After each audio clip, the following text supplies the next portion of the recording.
Aqui é o mirador de Santa Iria, tá marcado ali.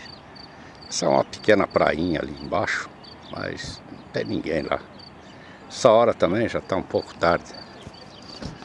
Vou mostrar pra vocês um pouco da trator trabalhando lá embaixo, mexendo um caminhão.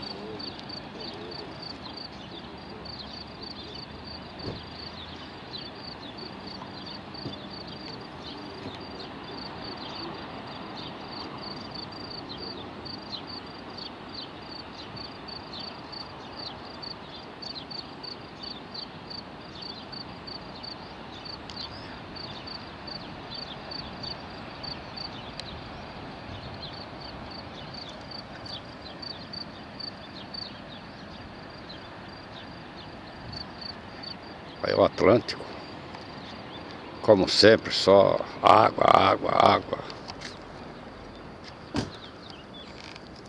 Tem uma gorda aí, ó, baleiona aí, vou trazer ela aqui na imagem. Vai.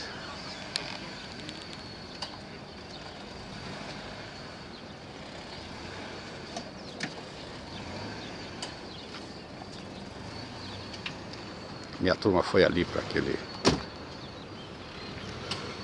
Pois eu vou até lá.